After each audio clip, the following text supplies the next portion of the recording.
vamos a dar inicio o continuidad a nuestras charlas por invitación de la primera cátedra de cirugía del Hospital de Clínicas. El día de hoy vamos a tener al doctor Jesús Velázquez Gutiérrez, venezolano, especialista, cirujano general y de vías digestivas, especialista en nutrición clínica. Él en el año 2010 al 2012 fue vicepresidente de la FELAMPE, fue presidente también de la Sociedad Venezolana de Cirugía, presidente de ILAS-ASPE en 2014-2016 y coordinador del Comité de Nutrición y Metabolismo y Rehabilitación Multimodal de la FELAC desde el 2009 al 2019. El doctor Jesús Velázquez es una persona con amplia experiencia en este tipo de temas y fue para nosotros de verdad bastante significativo poder contar el día de hoy con él. Vamos a darle la palabra a Jesús para iniciar la conferencia del día de hoy. Adelante, Jesús. Bueno, buenas tardes para mí, buenos días para ustedes, la mayoría. Ante todo, Ingrid, pues muchísimas gracias por la invitación a participar dentro de tu programa docente, bien interesante, por cierto. Y gracias a todos los que están conectados a esta hora para compartir algunas experiencias en relación a este tema tan complejo y de difícil manejo y que ninguno de los ciudadanos queremos tener como complicación. Sin embargo, pues se presenta y algo tenemos que hacer. El tema que vamos a tratar entonces es fístulas intestinales.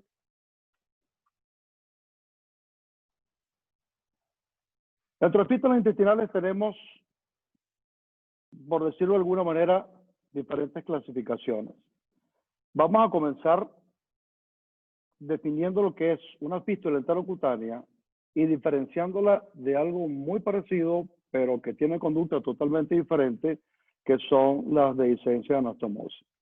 Tal como lo dice ahí, pues las fístulas enterocutáneas resultan de la comunicación anormal entre órganos del tracto gastrointestinal y la piel. Generalmente como complicación de una cirugía, es un proceso que para establecerse como tal lleva un proceso de maduración que puede llevar entre 8 días a 30 días y se comunican a través de un trayecto epitelizado. Acá podemos ver en la figura de la izquierda, de la derecha, cómo está establecido el trayecto entre una asa intestinal y la piel, encerrado acá en el círculo. Esta tomografía corresponde a esta paciente del lado izquierdo. Por su parte, la dehiscencia de anastomosis es un cuadro totalmente diferente. Como lo dice el concepto, pues hay una pérdida de la continuidad de la anastomosis que puede ser parcial o total y que trae como consecuencia que el líquido, el contenido intestinal, se extravase hacia el espacio extraluminal, cayendo en la cavidad abdominal y pudiendo causar un fenómeno agudo, grave, que puede ameritar una cirugía de urgencia dependiendo de la gravedad. Como ven, pues son dos entidades totalmente diferentes, pero que mucha gente las confunde. Se manejan totalmente distintos. En relación a la fístula enterocutánea, amerita un tiempo de espera para resolverlo quirúrgicamente, en cambio que en la dehiscencia de anastomosis, el problema generalmente tiene que resolverse de inmediato dependiendo de la gravedad. Con el advenimiento de la cirugía de control de daños, la laparotomía abreviada para tratar problemas graves como sangramientos profusos, edema intestinal masivo, síndrome compartimental, surge una nueva clase de fístulas, generalmente debido al abuso de la bolsa de Bogotá. Cuando no se tienen los mecanismos necesarios para manejar el abdomen abierto, muchas instituciones lo hacen con bolsa de Bogotá. El abuso de la bolsa de Bogotá ha traído como consecuencia el surgimiento de un nuevo tipo de fístula, conocidos como fístulas enteroatmosféricas o fístulas, como también se les conoce, fístulas de otro tipo, pues enteroatmosférica. ¿Cuál es la característica de este tipo de fístula? No hay tejido que recubra la ostomía, por la cual sale el contenido intestinal. Son heridas complejas que dificultan su manejo y el hecho de la exposición de las vísceras abdominales predispone al desarrollo de otros orificios adicionales. Estas fístulas enterostómicas o enteromosféricas representan un verdadero reto para cualquier cirujano. En cuanto a la etiología, si bien es cierto que una gran cantidad de fístulas se derivan de una dehiscencia de anastomosis, no todas las dehiscencias de anastomosis van a terminar en fístula, como lo dije anteriormente. El mayor porcentaje de las mismas, hasta 85%, son iatrogénicas, que se pueden ver en el contexto de cirugía de trauma, cirugía por enfermedad maligna, o en aquellos casos donde hay que hacer amplias adherenciolisis, se puede despulir la serosa del intestino delgado. Muchas veces no se aprecia este despulimiento de la serosa, lo que puede llevar a la formación de fístulas enterocutáneas. Asimismo, también en el contexto de enfermedad inflamatoria intestinal. Por otro lado, la formación espontánea de fístulas tiene un menor porcentaje, generalmente hasta 25%, y se ven principalmente en problemas de enfermedad inflamatoria intestinal como consecuencia de apendicitis aguda, diverticulitis o radioterapia. Existen muchas clasificaciones de las fístulas. Estas clasificaciones se hacen principalmente para evaluar el pronóstico y la evolución de las mismas. En relación al gasto, se dividen en fístulas de bajo gasto, las que producen menos de 200 mililitros de contenido intestinal en 24 horas. Fístulas de mediano gasto, las que producen entre 200 a 500 mililitros en 24 horas. Y fístulas de alto gasto, las que producen más de 500 mililitros en 24 horas. Otros autores las dividen simplemente en fístulas de bajo gasto, menos de 500 mililitros en 24 horas, y fístulas de alto gasto, más de 500 mililitros en 24 horas. Hay otra clasificación que las divide en 4 tipos dependiendo del sitio de origen. Están las de tipo 1, las que se derivan del esófago, estómago, duodeno. Las fístulas tipo 2, las que se derivan del intestino delgado. Las tipo 3, las que se derivan del colon. Y lo interesante de esta clasificación es que incluye las fístulas enteromosféricas como tipo 4, con un defecto de pared mayor a 20 centímetros cuadrados, independientemente del sitio donde se origine. Esta es una clasificación bien interesante desde el punto de vista fisiopatológico porque nos permite evaluar el pronóstico y la gravedad de la situación. En cuanto a la mortalidad por fístulas, desde la aparición de la nutrición parenteral total en la década de los 60, cambió de manera radical. Antes de la década de los 60, el porcentaje de mortalidad por fístula enterocutánea estaba alrededor del 70-80%. El uso de la nutrición parenteral como un pilar fundamental en el manejo de pacientes con fístula enterocutánea ha reducido de manera importante la mortalidad. En la mayoría de las series se reportan hasta 20% como una cifra aceptable. No así en las fístulas enteromosféricas, donde es un problema más complejo y la mortalidad sigue siendo elevada entre 60 a 80%. Una vez que se establece el proceso, el paciente puede presentar muchas complicaciones, pero son 3 consecuencias fundamentales las que debemos manejar de manera muy cuidadosa para disminuir la mortalidad de estos pacientes. La primera es la pérdida importante de agua y electrolitos a consecuencia de la cantidad que se pierde por las ostomías o por el orificio fistuloso. Por supuesto, en la medida en que la fístula tenga mayor gasto, mayor será la producción, mayor será el desequilibrio.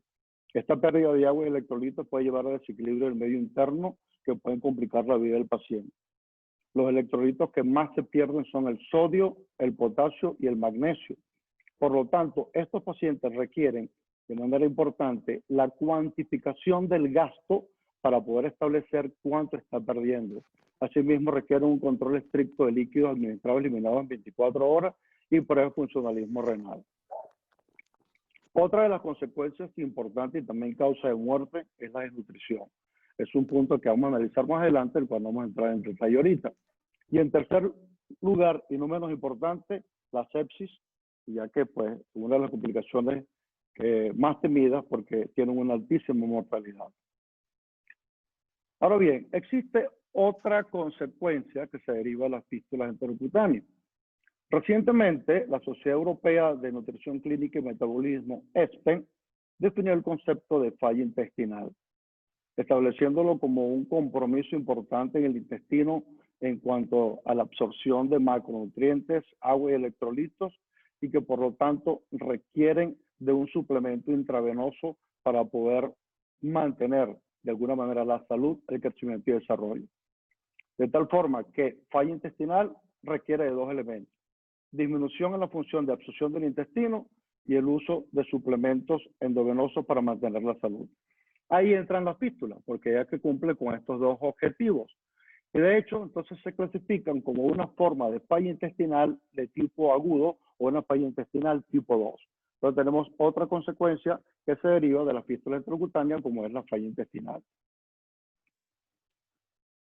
Ok, tenemos el problema. Tenemos el paciente complicado con una fístula intracutánea o una fístula intraatmosférica. ¿Cómo vamos a hacer para manejarlo?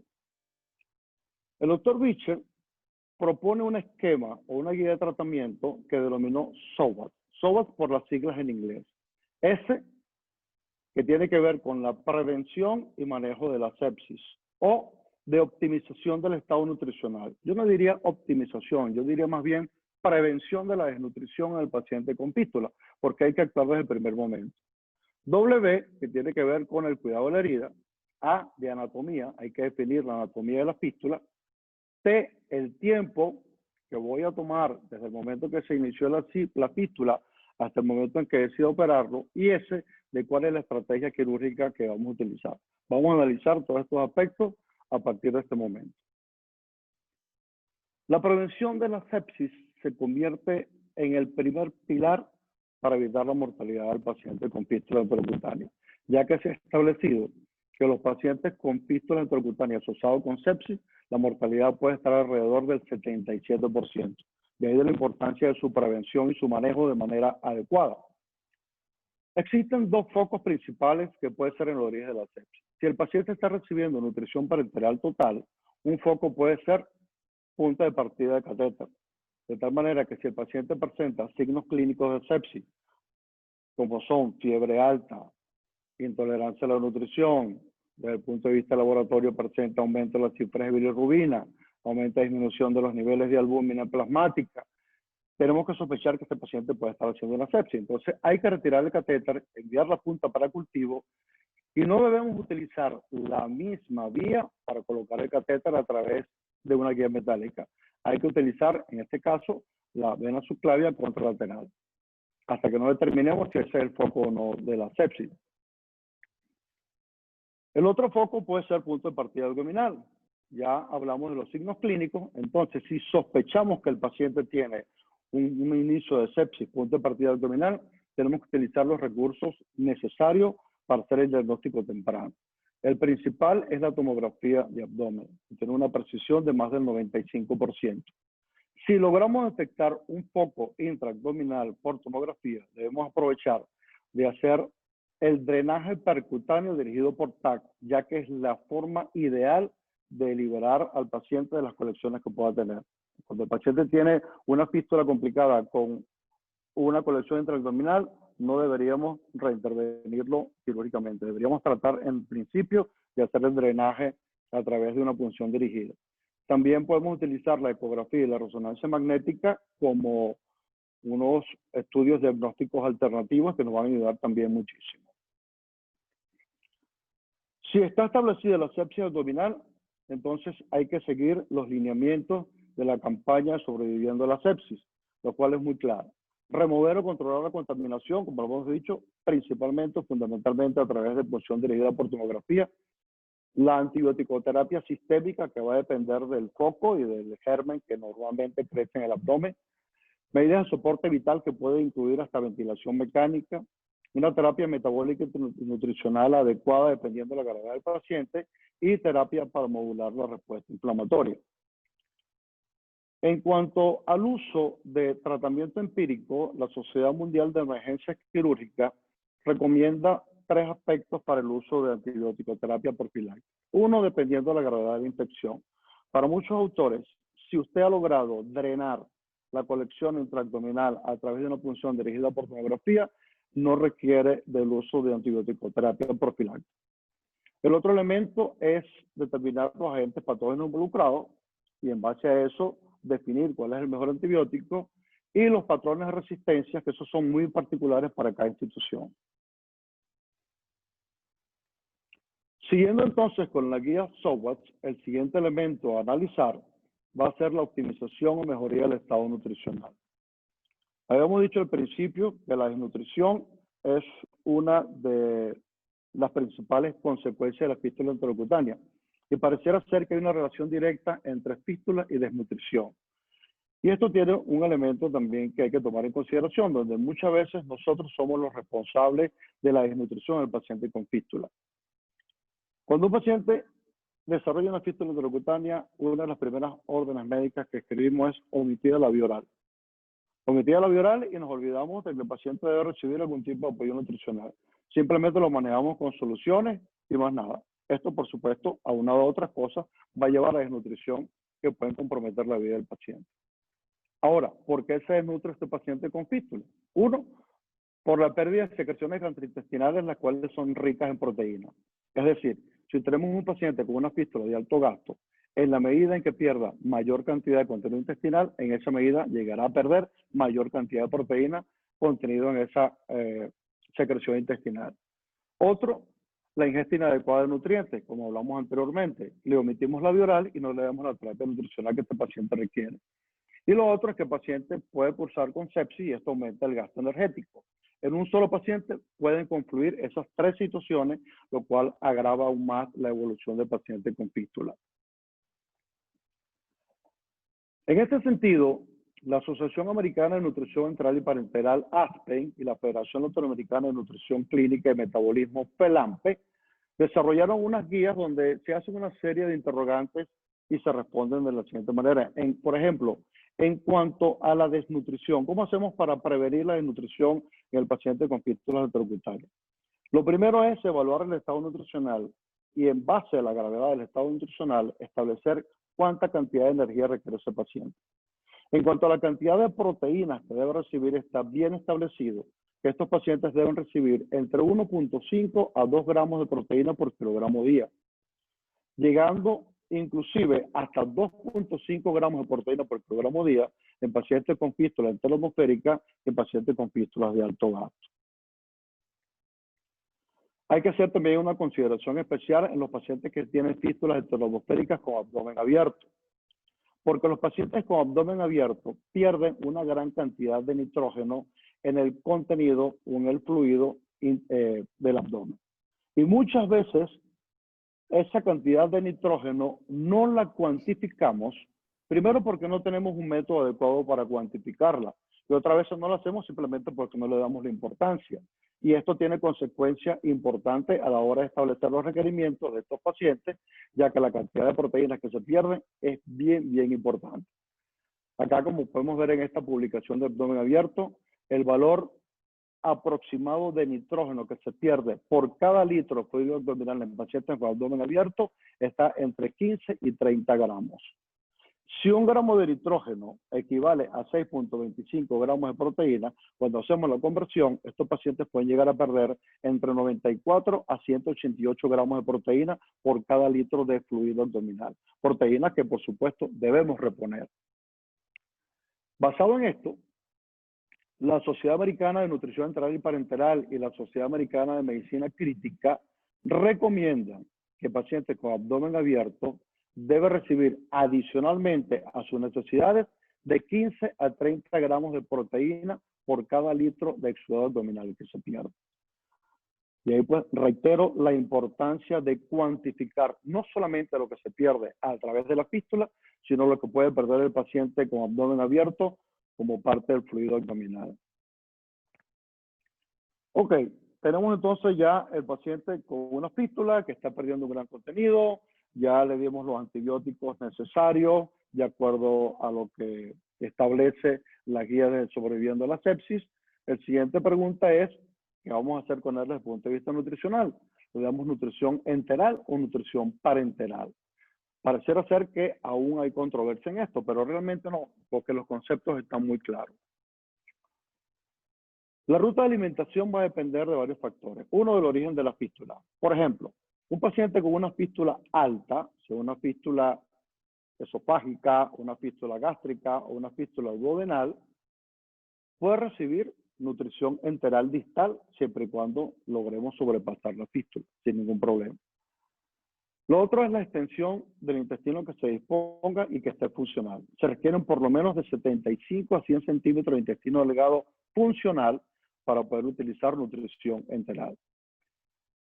El gasto también influye. Si tenemos un paciente con una fístula de alto gasto,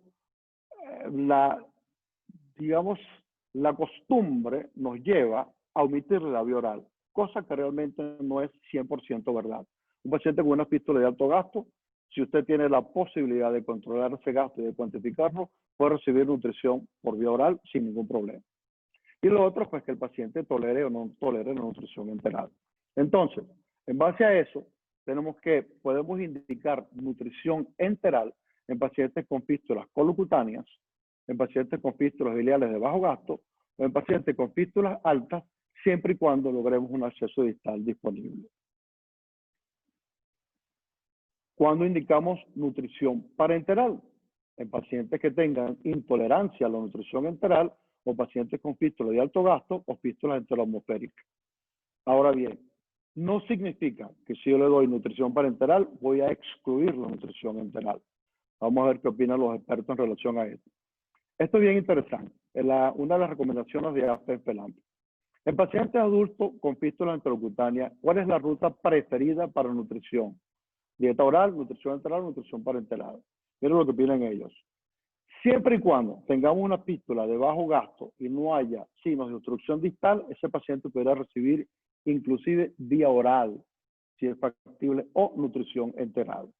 E indicamos nutrición parenteral cuando no podamos cubrir todos sus requerimientos por vía enteral y el paciente tenga una fístula de alto gasto o una fístula enteroatmosférica.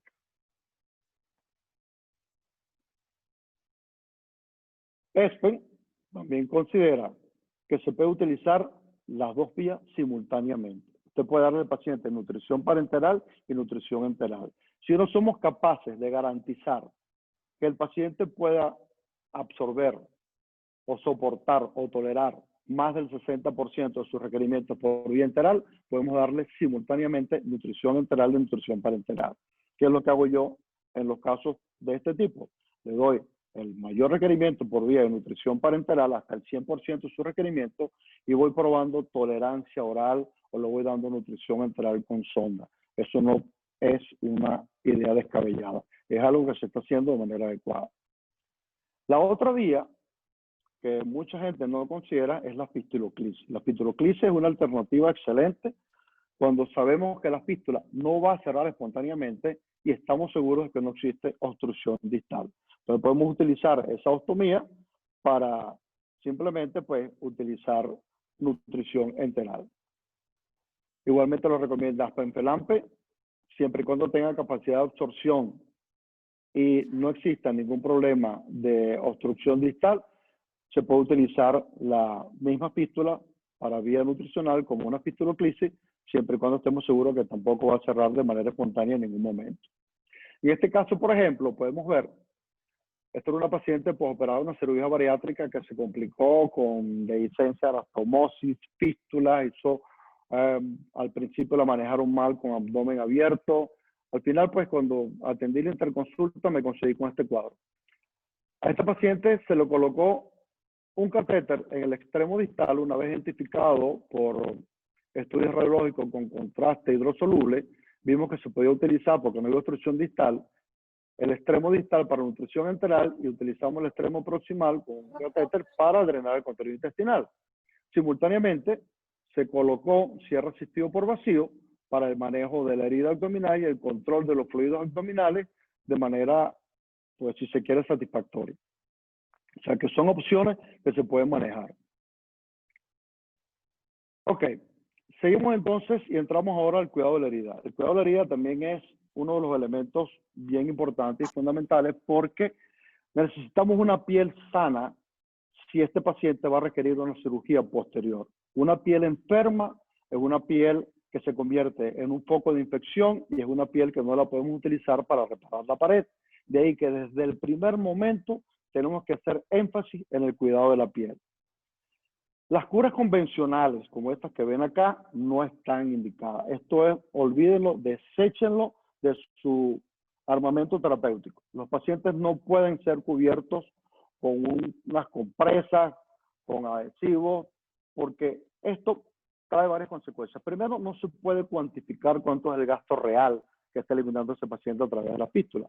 Segundo, esas secreciones que se acumulan ahí van a generar esta erosión de la piel. Algunos consideran que a partir de 3 horas ya, con una fístula alta, el paciente puede presentar erosión de la piel. Esto es una piel que no podemos utilizar por una reparación posterior, porque es una piel enferma. Entonces, esto hay que evitarlo. ¿Cómo lo hacemos? Bueno, existen varias alternativas. Una de las primeras es disminuir el gasto de la fístula. Para ello, nos podemos ayudar con el uso de los análogos de la somatostatina. El octreotide, en dosis de 100 microgramos por vía subcutánea 3 veces al día o cada 8 horas, realmente disminuye el gasto a través de la fístula. Lo que sí es importante es lo siguiente. Si va a utilizar octreotide, no lo utilice por menos de 7 días, porque no tiene ningún sentido. Es una terapia que no es económica y si utiliza por 3 o 4 días no vale la pena porque no va a traer ningún beneficio. Por lo menos 7 días, 100 microgramos por vía subcutánea cada 8 horas y realmente se reduce el gasto. El uso de las sondas nasogástricas en pacientes con fístulas enterocutáneas está contraindicado. Primero porque no se va a obtener ningún beneficio. No se va a reducir el gasto de la fístula con una sonda nasogástrica. Al contrario, esos pacientes van a manifestar malestar, incomodidad, lesión del esfínter esofágico inferior, lesión del ala nasal, dolor en la garganta, sinusitis. De esta manera que el uso de las sondas nasogástricas, pues actualmente en cirugía, tiene muy pocas y muy limitadas indicaciones. Si lo que sí está indicado es utilizar terapias alternativas para reducir la producción ácido gástrica, como el uso de los inhibidores de de protones, el uso también combinado con el uso de la loperamida para disminuir el tránsito intestinal y aumentar la absorción. Esto sí está demostrado que disminuye el gasto a través de la fístula. Pero olvídese de la sonda nasogástrica. En pacientes con fístulas de bajo gasto, se puede utilizar los apósitos hidrosolubles, los cuales protegen la piel, y las bolsas de ostomía para lograr cuantificar el gasto y de esta manera proteger la piel y favorecer la evolución y poder cuantificar cuánto se está drenando a través de la fístula. En heridas un poquito más complejas, se puede utilizar, si usted no tiene otro recurso, estas bolsas son bolsas de cuidado de heridas, son unas bolsas longitudinales que miden 45 centímetros, tienen que ser una tapa que le va a permitir aspirar, lavar y evaluar cómo va esto por acá. Se pueden utilizar estas gomas adhesivas que son especiales para fijar la bolsa a la piel y evitar que se derrame a través de los extremos. Todos también son de utilidad. Pero el verdadero reto lo representan las fístulas enteromosféricas o enterostómicas con alto contenido, fístulas de alto gasto que drenan una gran cantidad. Para ello, y está pues ya demostrado que sí, funciona de manera perfecta los sistemas de cierre asistido por vacío. En este caso, cubrimos el defecto con una gasa vaselinada y encima colocamos la espuma de grano Fuan conectada al cierre asistido por vacío a una presión que puede ir entre 100 a 125 milímetros de mercurio intermitente cada 5 minutos. Esto realmente permite controlar el gasto a través del fluido abdominal, permite mejorar la cicatrización y afrontar la pared, permite cuantificar el gasto y todos los beneficios que representan el uso del cierre asistido por vacío en pacientes con fístulas complejas. En este caso, por ejemplo, fue de un hospital vecino, allá en mi ciudad donde trabajaba, en Valencia, un paciente con una fístula enteromosférica, lo estaban manejando con compresas. Aquí pueden ver la cantidad de secreción que se acumulaba, las lesiones de la piel, imposible cuantificar este gasto. Colocamos un sistema de cierre asistido por vacío y las ostomías las derivamos a través de bolsa de ostomía y esto nos permitió pues manejar de manera importante este paciente y es papá de un colega. Afortunadamente en este paciente logramos un cierre espontáneo sin necesidad de cirugía. Uno de los primeros casos fue descrito por el doctor Goberman, al que él denominó fístula VAC. ¿En qué consiste este procedimiento? Consiste en aislar la ostomía, cubrirla con una bolsa de colostomía unida a un sistema de drenaje y el resto del abdomen abierto lo cubrimos con las compresas o la espuma de grano Schwann del cierre asistido por vacío. Realmente es una excelente alternativa para manejar pacientes con fístula y abdomen complejo. Aquí en este diagrama podemos ver la esponja y este es el sitio de la fístula donde colocamos la bolsa de ostomía. Acá lo podemos ver mejor. Aquí se aisló con una gasa vaselinal. Actualmente existen unas esponjas de grano Schwann que las llaman dona, que vienen para colocarse acá y no hay necesidad de colocar esto. En este caso, porque se colocó esponja de grano Schwann con el sistema VAC y derivando la fístula, el extremo distal, a la bolsa de colostomía. Una excelente alternativa. Luego, el profesor Arcuri describió también el manejo de las fístulas complejas utilizando cierre asistido por vacío y utilizando en este caso una sonda de Malekot o catéter de Malekot, que yo le digo honestamente no lo conozco, yo conozco la sonda de Pesser, que ya tampoco existe. Pues en nuestro caso utilizamos fue una sonda colocada en el extremo distal, perdón, en el extremo proximal, para lograr derivar el contenido de la fístula. Esta sonda la sacamos a través de la esponja de grano Schwann del cierre asistido por vacío, conectamos el sistema VAC y aquí podemos controlar el gasto a través de la fístula. Son alternativas, usted pues tendrá que utilizar la que disponga en su hospital, pero lo importante, la conclusión que tiene que sacar de esto es que hay que lograr controlar el gasto para poder cuantificar y poder evaluar el pronóstico de este paciente. Como tres de las principales ventajas del cierre asistido por vacío está el control de la infección asociada en el abdomen, la derivación del flujo de las fístulas hacia el exterior de la herida abdominal, pudiendo cuantificarla de mejor manera, evitando la contaminación del abdomen, y los cuidados inherentes propios al defecto de la pared, los cuales pues se van acercando progresivamente a la medida que vamos utilizando el sistema VAC. Continuando entonces con la guía SOWOT, el siguiente aspecto es determinar la anatomía de la fístula. ¿Por qué es importante? Porque esto nos va a permitir, en el caso de las fístulas intracutáneas específicamente, poder establecer si esta fístula tiene o no posibilidad de cierre espontáneo sin necesidad de cirugía. Entonces podemos utilizar diferentes métodos o métodos combinados. En este caso, una fistulografía, podemos ver una fístula de un trayecto largo. Esto es una fístula de buen pronóstico que posiblemente pueda cerrar espontáneamente. A diferencia de esta fístula, que es un trayecto corto, la cual probablemente no pueda cerrar espontáneamente. Al inocente lo protege Dios. Afortunadamente, los dos casos cerraron espontáneamente sin necesidad de cirugía. En este cuadro podemos ver algunos factores que pueden ser favorables o no al cierre espontáneo de la fístula. Y son elementos que tenemos que establecernos una vez que tenemos el paciente, porque tenemos que establecer un plan de trabajo. Entonces, los pacientes donde tengan niveles de transferrina mayor a 200 miligramos por decilitro tienen alta probabilidad de cierre espontáneo. ¿Por qué lo puse en rojo? Porque es un elemento que muy poca gente toma en consideración. Pacientes con fístula, hágale transferrina. Si tienen menos de 200 miligramos de transferrina, probablemente no va a cerrar espontáneamente. Igualmente hay que establecer, y para eso nos va a ayudar la anatomía de la fístula, si existe intestino en continuidad, si no hay intestino inflamado, si no hay obstrucción. Igualmente el trayecto de la fístula, fístulas con trayectos largos y terminales tienen posibilidad de cierre espontáneo. Fístulas de trayectos cortos, menos de 2 centímetros laterales, tienen poca probabilidad de cierre espontáneo. Igualmente el gasto. En la medida en que el gasto vaya disminuyendo progresivamente, eso es un buen pronóstico. Esto indica que este paciente puede tener esperanza de que la fístula cierre espontáneamente. Asimismo, que no haya infecciones asociadas, que tenga un buen balance de líquido y electrolitos. Y si es posible, manejar a este paciente en un centro especializado, donde haya cirujanos con experiencia en el manejo de pacientes con falla intestinal. Aquí podemos ver de una mejor manera, de manera gráfica, algunos de los elementos. Fístulas cortas con trayectos epitelizados no van a cerrar nunca. Fístulas donde hay obstrucción distal, ejerce un aumento de la presión, tampoco van a cerrar. Igualmente, fístulas con colecciones intraabdominales tampoco van a cerrar espontáneamente. Continuamos entonces. Tiempo para operar. Esto es uno de los elementos que quizá ejerce mayor presión sobre el cirujano. Usted va a tener la presión del paciente. Doctor, ¿cuándo me va a operar? Eso me huele mal.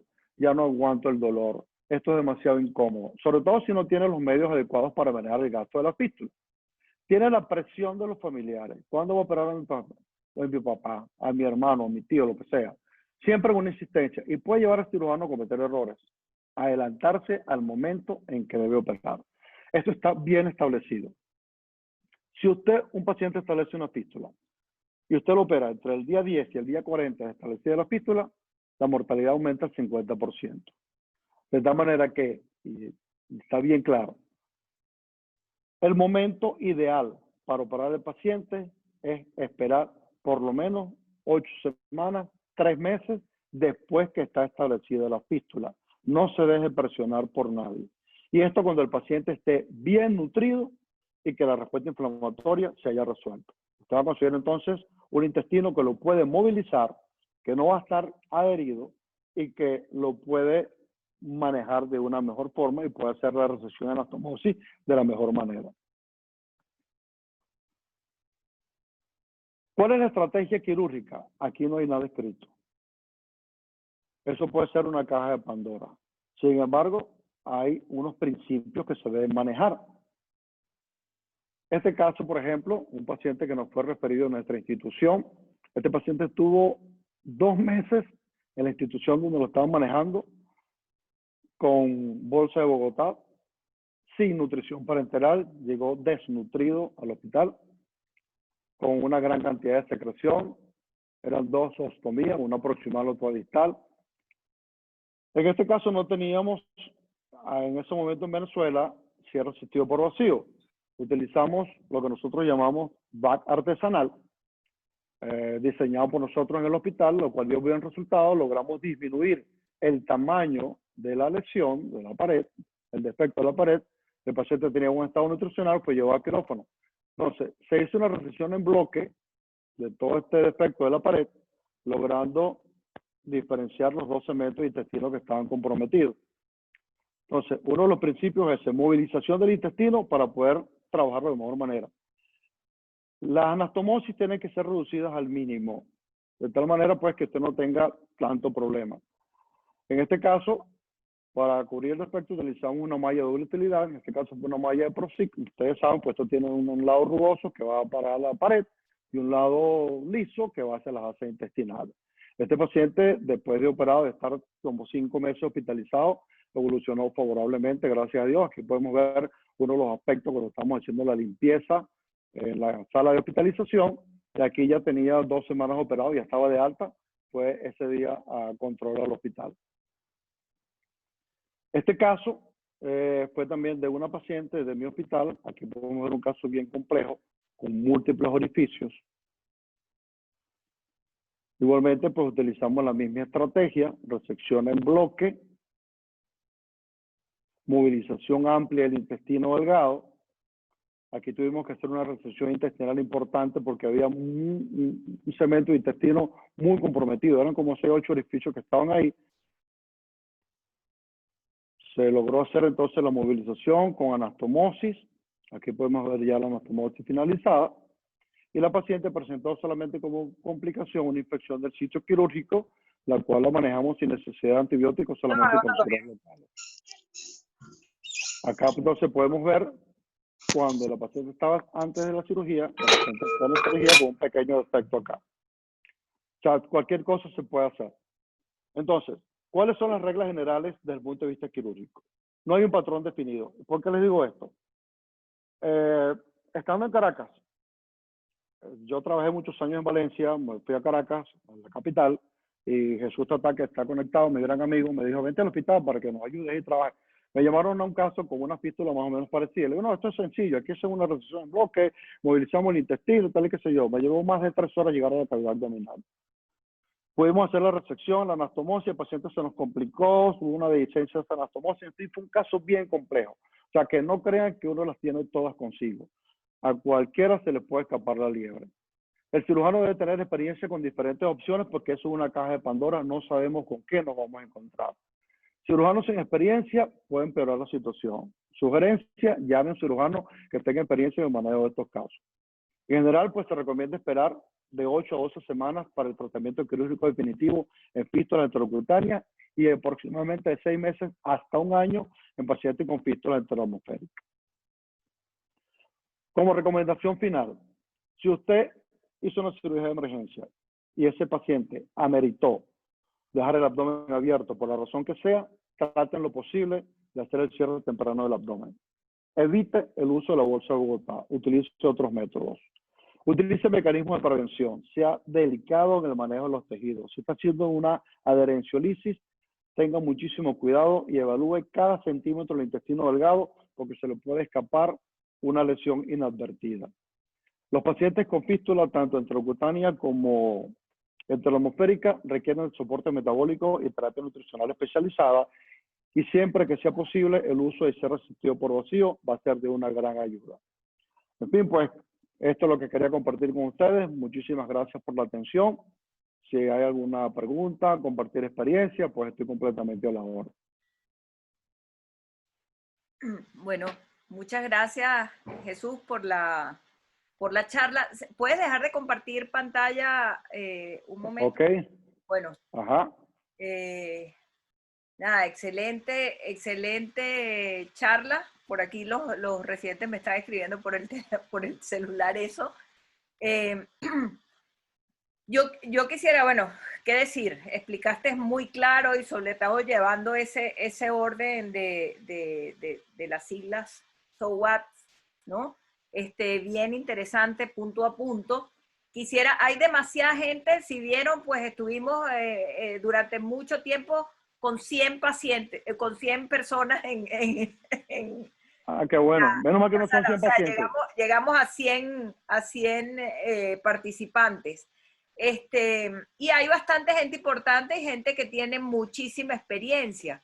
Entonces me gustaría darles la palabra, no sé, buscarlos aquí, decir quiénes son los que están, evidentemente como estamos dentro de la sala y es una actividad de nuestra sala, ver, no sé si está el doctor Jorge Medina, el doctor Muñoz, el doctor Fretes, a ver, no, los profesores de sala 10, si alguno quiere decir, iniciar hablando inicialmente, si no, quien quiera tomar la palabra, si no voy a tener que empezar yo a hacer mis preguntas.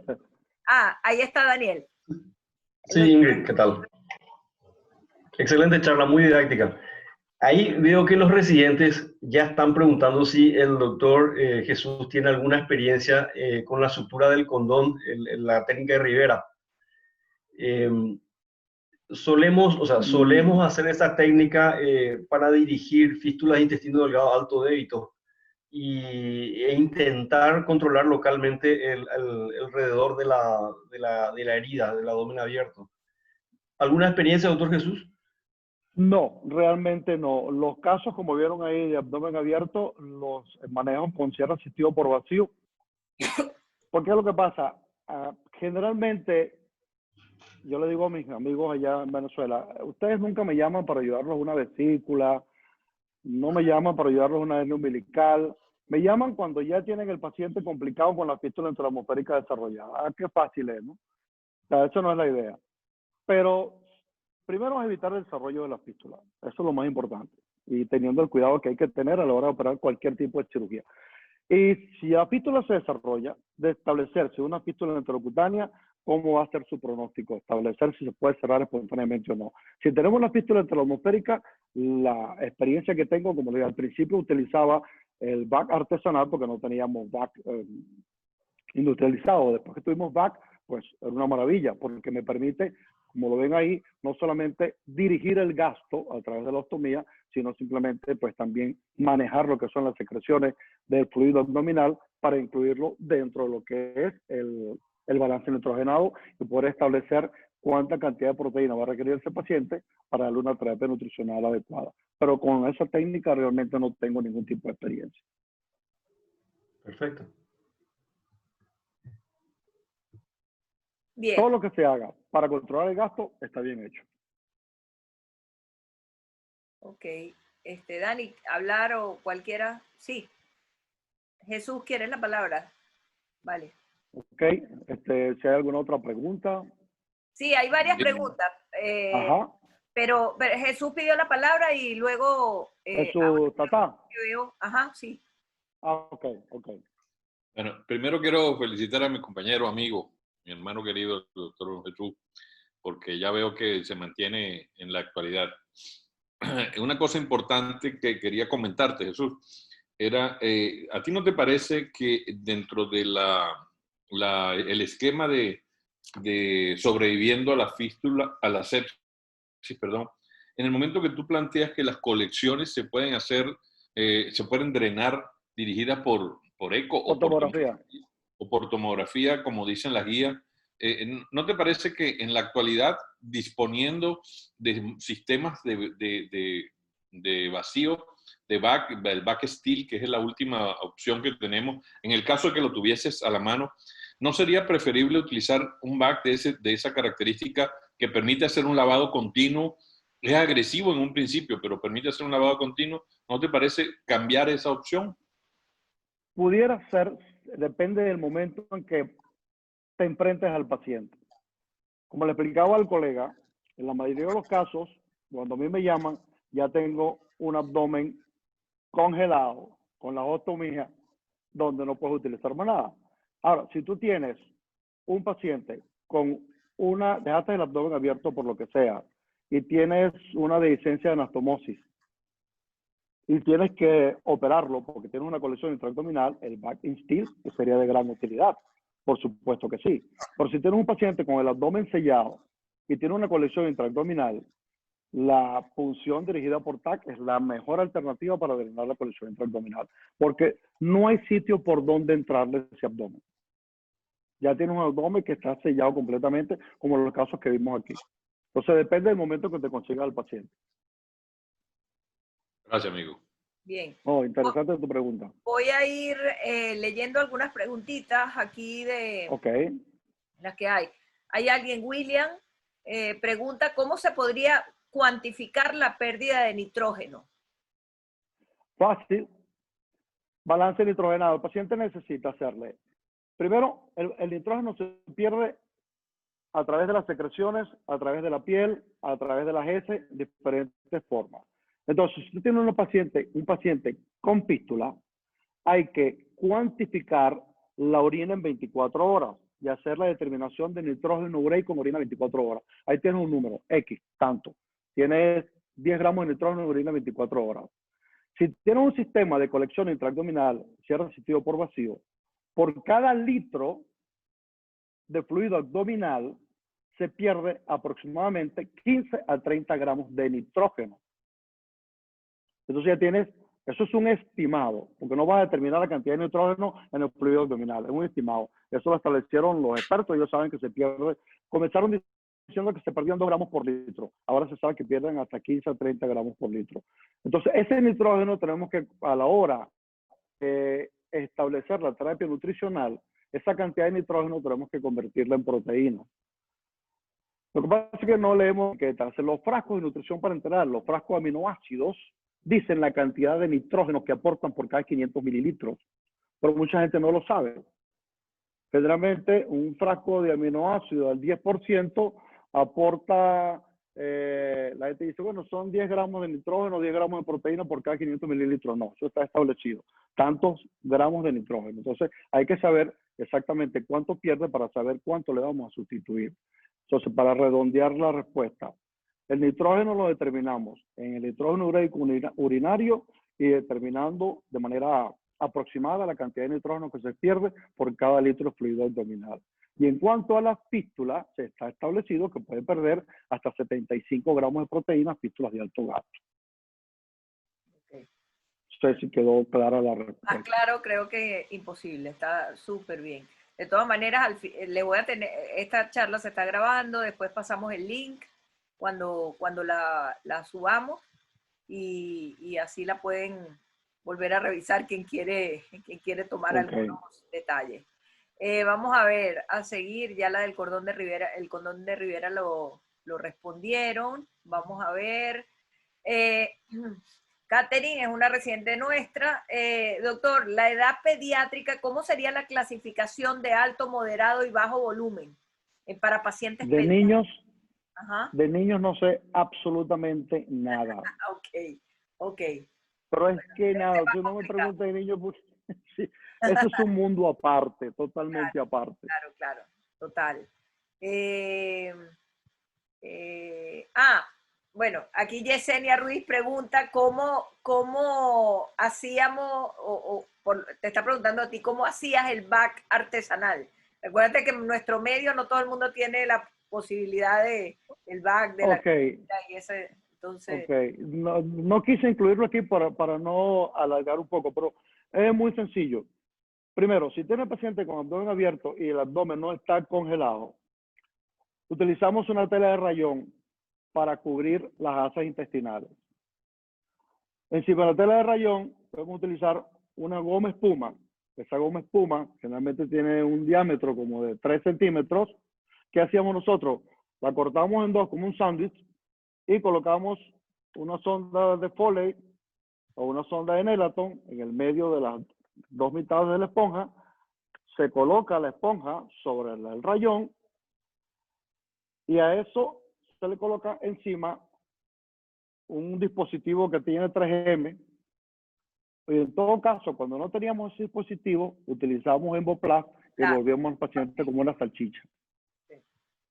Sí, Sí el funciona. Diovan, A el nosotros nos dispositivo es funcionó el Diovan que... exactamente. De 3M. Sí. Valga ¿Sabe la que propaganda. sí, así la hacíamos prácticamente todo el mundo en Venezuela? La tela de rayón, no sé cómo llegó a nuestros hospitales, pero es la tela que se usaba para los paracaídas en el ejército, ¿verdad? Y eso no se adhiere a las asas No intestinales. se adhiere a nada, eso se cortaban para tenerlos, en todos los hospitales teníamos, no sé quién, el doctor Rodríguez Montalvo debe haber hecho que le llevaran Sí. eso a todo el mundo. Nosotros teníamos, y era un castigo de R1 tener que cortar el rayón, ¿no? Y se esterilizaba. Ahora, la goma espuma, así como dices tú, o también con un Krail tratamos de meter con una pinza en la sonda de Nelaton previamente agujereada, pues. Para entonces conectarse luego de eso, sí poníamos el film. Aquí ¿Cuál es he visto que, discúlpame, que colocan, a mí me parece que no funciona igual, sin embargo a ellos les debe haber ido bien porque lo siguen haciendo, ¿no? Pero colocan el plástico del suero, ¿verdad? Lo mismo que usamos para la bolsa de Bogotá, lo ponen abajo en lugar del rayón. ¿Tú tienes alguna experiencia con eso también? No, eso lo comencé a utilizar cuando comencé a operar para dejar pacientes con abdomen abierto, lo utilizaba como una opción. Y realmente no funciona, no funciona. Y una sugerencia que le iba a hacer a los cirujanos. Si usted tiene necesidad de dejar el abdomen abierto y no tiene cierre asistido por vacío, con el perdón de Osvaldo Borrás, mi gran amigo, no utilice la bolsa de Bogotá porque se les va a evolucionar mal.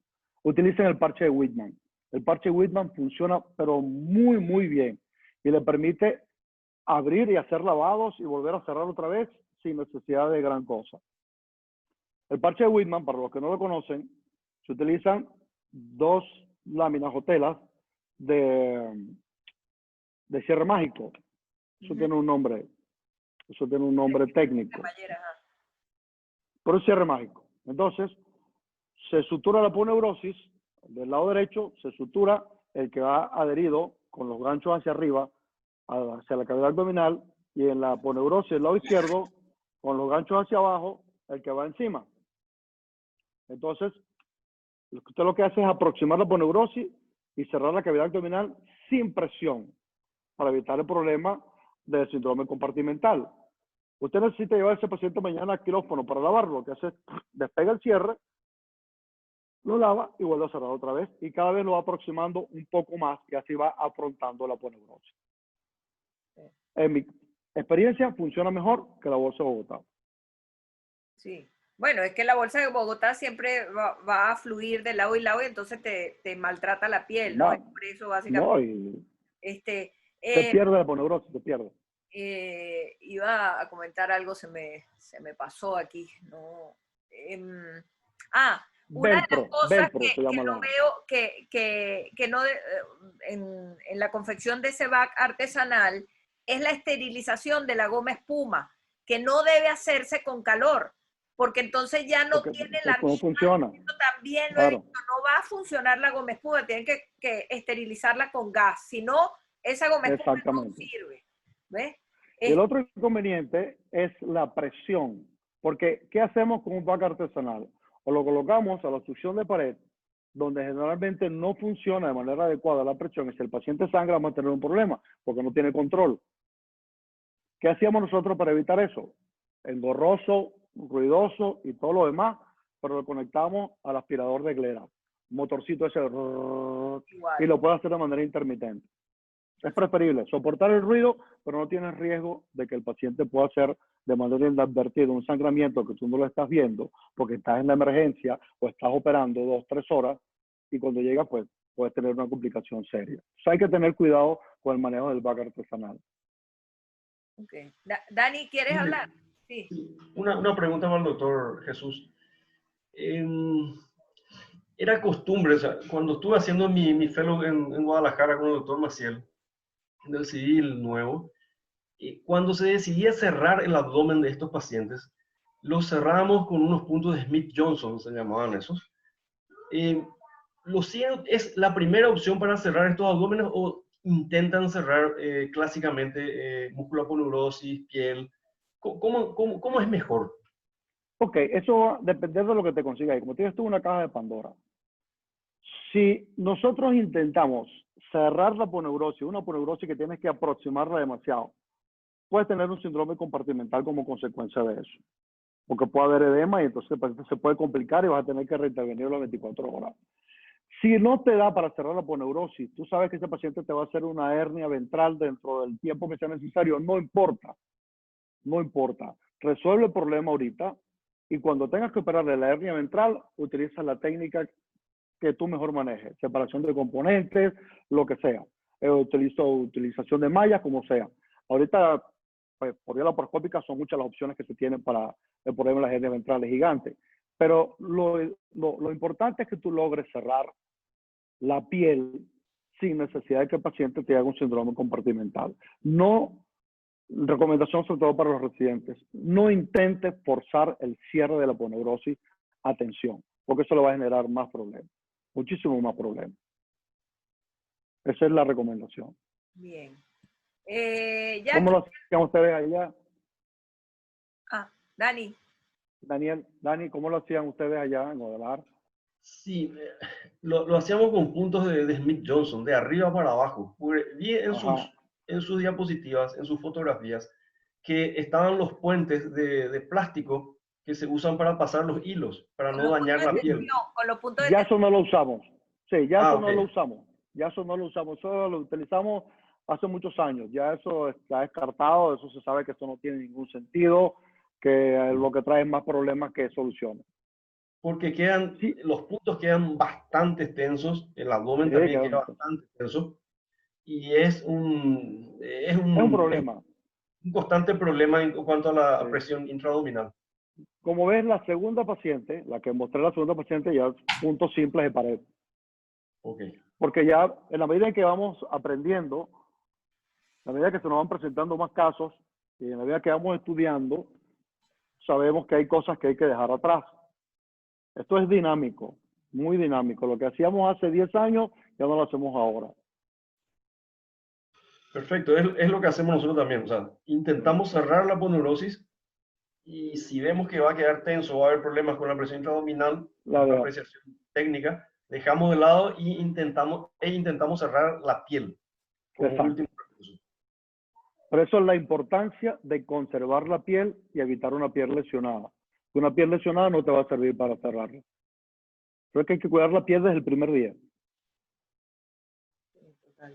Hay una pregunta de Jackie.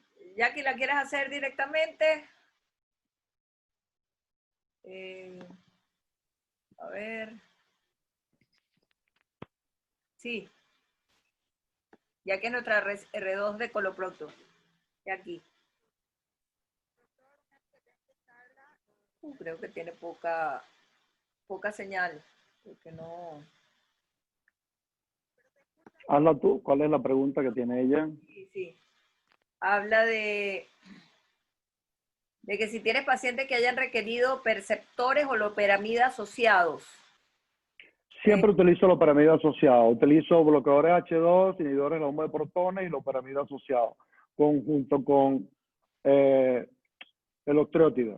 Y eso disminuye el gasto a través de la fístula. Lo hago como rutina. Aquí dice, ¿tiene pacientes que hayan requerido tanto optiótride y loperamida asociados por alto débito? Sí, señor. Lo hago, como digo, lo hago de rutina. Lo que no utilizo es sonda nasogástrica. Ok, ok, perfecto. Déjame ver si hay alguna otra. Luis Chiroque, ¿puedes hacer la pregunta tú directamente, Luis? Claro, saludos, felicitaciones por la presentación y la organización. Muchas gracias, Luis. Saludos. ¿Cuál es la dosis máxima que ustedes manejan de loperamida en fístula intestinal controlada? Ok, para pacientes con intestino corto y fístula, hasta 16 miligramos en 24 horas, máximo 16 miligramos. Más de 16 miligramos puede traer problemas. Lo traigo porque en un caso específico, claro, no se puede generalizar, pero nosotros llegamos a dar 16 miligramos cada 6 horas, llegamos a 64. Y es bastante, sí. Fue gradual, no fue de súbito. El paciente lo toleró y en el tiempo fue suficiente, ¿verdad? Por eso lo traigo. Son casos, ¿verdad?, que la literatura lo reporta. ¿Estamos utilizando concomitantemente optrótide o no? No, nosotros prácticamente no encontramos una evidencia, ¿verdad?, consistente en el uso del optrótide. En su momento se utilizaba para las fístulas pancreáticas y las intestinales altas también, pero últimamente han habido controversias con respecto a su uso y beneficio. Sin embargo, ocasionalmente alguien lo coloca, pero ya no es rutinario.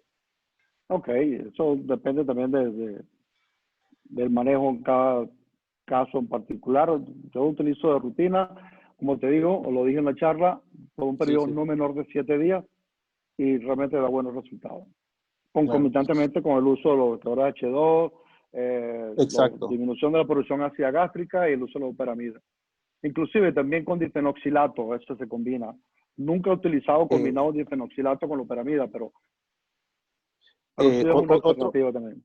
Otro detalle con respecto a la desnutrición que conlleva esta enfermedad, que realmente es lo que hace que los pacientes se vayan, es en casos anecdóticos también se ha reinfundido el contenido intestinal de manera aséptica en el siguiente cabo, como quien dice, como que continuaba el tránsito, y han sido casos anecdóticos, es cierto, y hay pacientes que incluso lo aprendieron a hacer y lo hacían en su casa, ¿verdad?, en tanto y en cuanto mejoraba su estado nutricional y podría planificarse su nueva cirugía. Pero lo menciono porque, aunque la literatura no lo describe como un gol estándar, pero en nuestros países a veces alguien propone algunas alternativas que por lo menos en algunos pacientes sí han funcionado, no en todos. Son pacientes bien educados y que se ha logrado.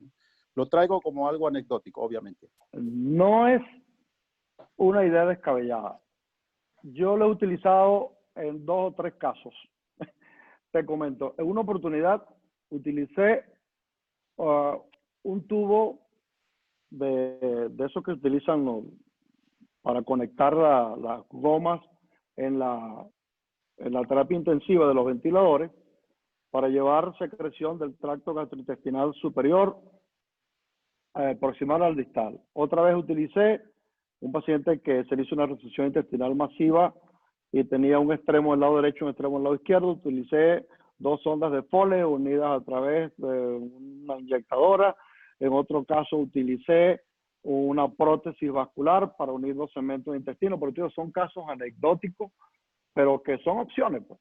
Eso depende de lo que tengas en tu hospital y si no tienes más nada, pues hay que usar.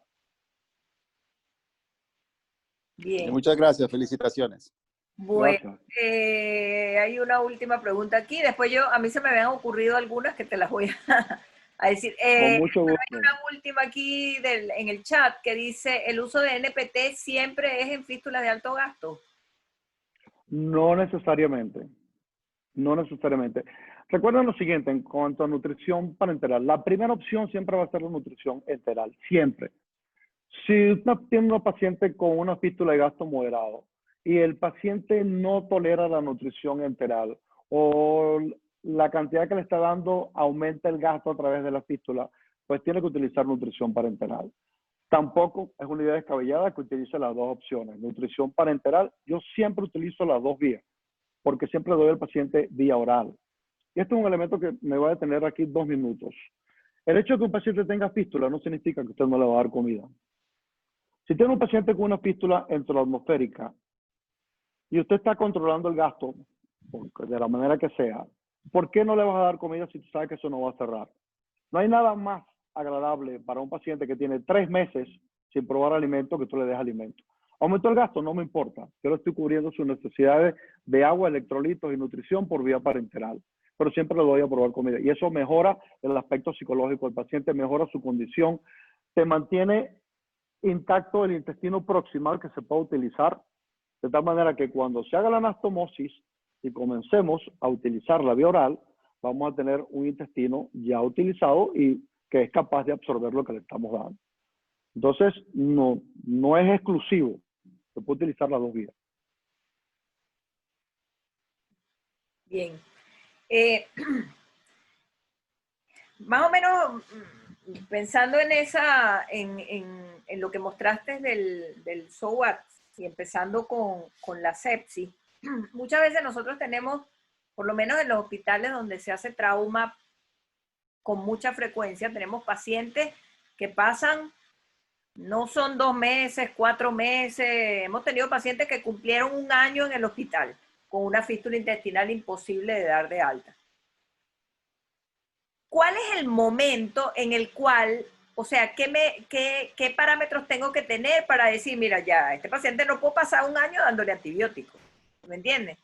Y como tengo que controlar la sepsis, evidentemente, pero yo veo botando secreción intestinal con eso medio inflamado o inflamado, veo algunos síntomas que a lo mejor alarman, pero existe algo que te diga, hey, eso es piel nada más, olvídate.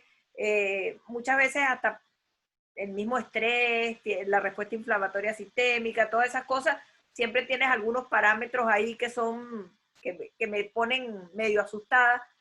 ¿Cuándo dirías tú que debemos, mira, no le des ya antibióticos a ese paciente? Mira, eso también está bien establecido. Lo importante de los hospitales, o mejor, no lo importante, lo cómodo de los hospitales, es que tú puedes convocar a cualquier especialista a ver tu caso. Y actualmente toda la medicina es multidisciplinaria e interdisciplinaria. Llama al infectólogo para que le maneje la infección. Ahora, estás en un hospital de un nivel donde no tienes más especialistas, sino tú nada más, y estás manejando todo el paciente. El uso de antibióticos en infecciones intraabdominales está bien establecido. El uso de antibióticos por más de 8 a 10 días no tiene ningún sentido. Si ese paciente tiene una colección intraabdominal, hay que drenársela. Si no se la drena, ese paciente se va a complicar y se va a morir. Así le pongas los antibióticos que le pongas. Lo primero es hacer el diagnóstico. ¿Tengo colección intraabdominal? La dreno. No tengo colección intraabdominal, tengo secreciones con un abdomen abierto porque está sellado. Ese paciente no va a hacer sepsis abdominal. No la va a hacer. Puede hacer sepsis de catéter porque está recibiendo nutrición parenteral. Pero abdomen sellado, lo que sale es hacia el exterior. No va para la cavidad abdominal, a menos que tenga una lesión. Y eso sí te va a ocasionar una colección intraabdominal y la clínica te va a decir que tienes una colección intraabdominal. De hecho, ¿qué recomienda la Asociación Mundial de Emergencias Quirúrgicas? Si tú hiciste diagnóstico de colección intraabdominal y lo drenaste por vía percutánea de gira por TAC, no utilices antibióticos profilácticos, no hace falta. Si tienes una colección intraabdominal y la drenaste, ¿para qué vas a utilizar antibióticos? Entonces, no puede permanecer el paciente por tiempo indefinido recibiendo antibióticos. No debe. Okay. Ahí viene el problema de las resistencias bacterianas. Total.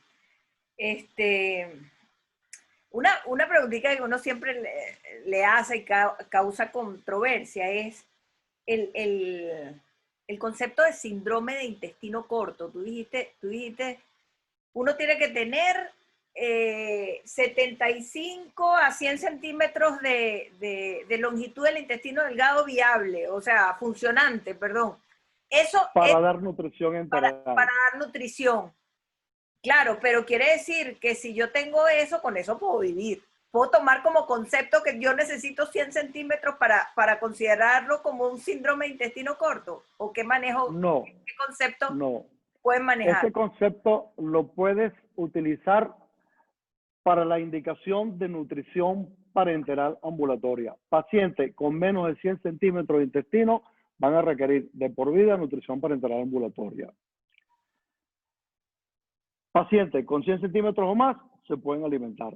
Nuestros países latinoamericanos tienen una idiosincrasia totalmente diferente al resto del mundo.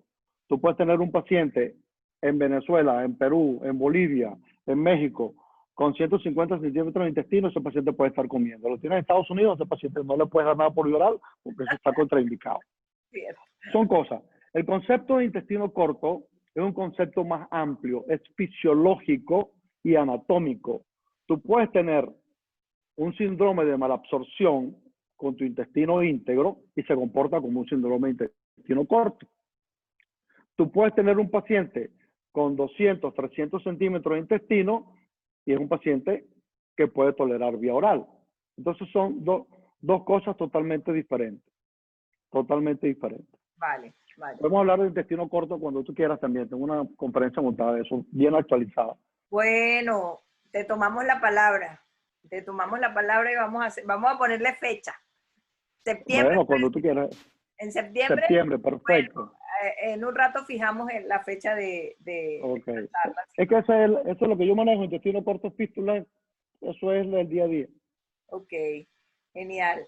Esa conducta que a veces tenemos, yo creo que es tratando de buscar, de hacer algo con este tipo de pacientes. Cuando tú ves que tienen múltiples fístulas y empezamos nosotros a meterle punto, a ponerle una sonda de Foley, a insuflar el balón. ¿Qué puedes decir de eso? Nada, que eso es lo que va a llevar a peor evolución. Si tienes la fístula, déjala que se desarrolle y hay que manejarla. Tú ves las ostomías, no, vamos a cerrar esta con puntos de seda. Eso no tiene ningún sentido, eso se va a abrir otra vez. Y eso está demostrado, eso no funciona. Manejemos la fístula con los recursos que tengamos a la mano. Esperamos que se establezca, démosle el tiempo que tenemos que darle y después resolvemos el problema quirúrgicamente. Porque todo lo que hagamos antes no tiene ningún sentido. Y esa guía, el SOWAT, es una manera muy fácil de llevar las cosas paso a paso y que no se nos escape ningún detalle. ¿Qué es lo que pasa? Si no tenemos protocolos establecidos, se nos escapan los detalles. Cuando manejamos los pacientes con un protocolo ya establecido, no se nos escapa nada. Y es la mejor manera de hacerlo. Entonces tienes guía. ¿Sabes? En una conferencia que yo di en Barinas, yo llevé este SOWAT al español. Y le puse, en vez de, con el perdón de su autor, en vez de SOWAT le puse Zócate. Zócate, que es donde se enrollan los bombillos. Eso no se lo olvida, por lo menos los venezolanos no se nos olvida que es un zócate. Entonces tiene zócate, S de sepsis, O de optimizar el estado nutricional, C de cuidado de la herida, A de anatomía, T de tiempo de la cirugía y E de la estrategia quirúrgica. Claro. No sé si aquí se dice igual, pero para que no se nos olvide, ¿no? Exacto, así no se te olvida nunca. No, para nada. A ver, aquí hay otras preguntas en el chat. Bueno, esta la contestaste tú, la dijiste, Carla. ¿Cuánto tiempo después de generar un abdomen agudo puedo abordar dicho abdomen para intentar resolver la fístula enteroatmosférica? Tú lo contestaste, pero si lo están preguntando, quizás fue que se pasó, lo puedes a comentar. ¿Cómo es la pregunta? ¿Cuál es la pregunta? ¿Cuánto tiempo después de generar la fístula enteroatmosférica puede esperar de 8 meses a 1 año? No hay ninguna. La enterocutánea dijiste 8 semanas. La enterocutánea no menos de 3 meses. Ok. ¿Por qué tenemos que esperar tanto tiempo para la fístula enteroatmosférica? Primero, porque cuesta más restablecer el estado nutricional de estos pacientes. Y segundo, porque hay que esperar que desaparezca todo el proceso inflamatorio, porque necesitamos movilizar todo el intestino para poder hacer una resección segura y una anastomosis segura. Y si hacemos una anastomosis en un tejido inflamado, es una anastomosis que se va a fugar. Claro, perfecto. Por eso requiere tanto tiempo. Que está encendiendo el micrófono, no sé si es que quiere hacer una pregunta. Dice iPhone de José, no sé quién es. no sé quién es, lo voy a silenciar porque no. Bueno, hay otra pregunta aquí. ¿Qué piensa? Ah, no, ya. Esa fue la que yo acabo de decir, la del intento de rafia. Ok. Y la material y tal, eso lo había puesto Eduardo Trujillo, el intento de rafia de algunos de los orificios en caso de fístulas enteroatmosféricas, tomando en cuenta la alta probabilidad de recidiva, y si lo utiliza y cuál material recomienda. Ya eso lo contestaste, ¿no? No había visto que habían puesto esa pregunta. Bueno, no sé si alguien quiere hacer alguna otra pregunta. Esto tiene tela para cortar durante mucho rato, pero ya tenemos hora y media aquí. Y los residentes me están poniendo importante la charla de intestino corto, así es que la fijamos para septiembre, ya hablaremos. Estas charlas siempre son los martes a las 11 de la mañana, hora Paraguay, Venezuela. Perfecto. Ahora. Perfecto. Y vamos a programar eso para el mes que viene. ¿Ok? Bueno, si nadie más... manejo de fístulas. Uy, para ver, en relación, ya que me pusieron. Manejo de fístulas en pacientes radiados. Uy, una pregunta más fácil. Sí. Bueno, claro, lo que pasa es que tú radias la pelvis, no radias el abdomen, es así como... Gracias a Dios no me ha tocado ninguna. Claro. Di Jesús. Quería comentar sobre los radiados, ¿no? Sobre todo los problemas de cáncer de recto. Y actualmente no, pero antes se presentaban mucho las fístulas rectovaginales, ¿ok? Por las radiaciones de cáncer de cuello uterino.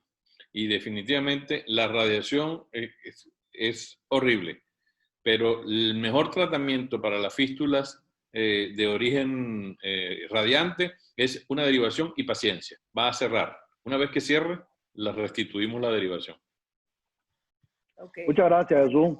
Tú sí tienes experiencia con eso. Lamentablemente.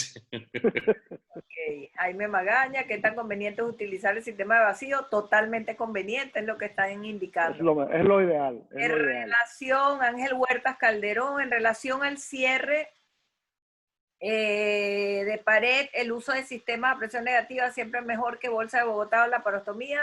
Ya también lo dijimos. Definitivamente.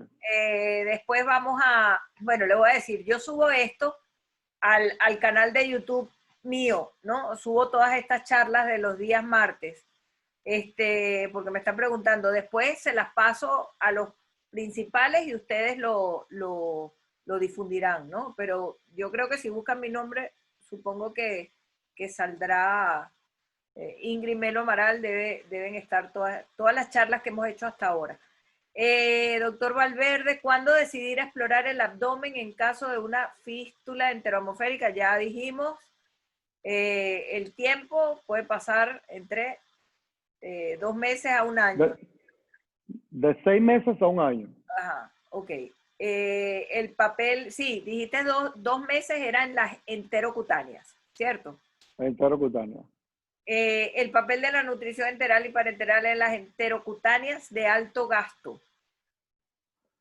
La nutrición enteral o parenteral es uno de los 3 pilares para el manejo de pacientes con fístula. Eso no se puede obviar nunca.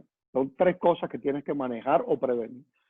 Manejar el desequilibrio hidroelectrolítico, terapia nutricional, enteral o parenteral o mixta, y el mejor tratamiento de la sepsis si es que existe. Pero son cosas que no se pueden obviar en el manejo de pacientes con fístulas enterocutáneas y enteroatmosféricas, en los 2 casos.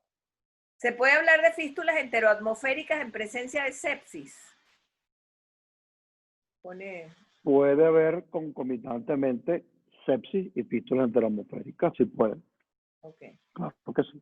Y ya para cerrar, el uso de cámara hiperbárica en fístulas entéricas, ¿has tenido alguna experiencia? Ni idea, no tengo experiencia.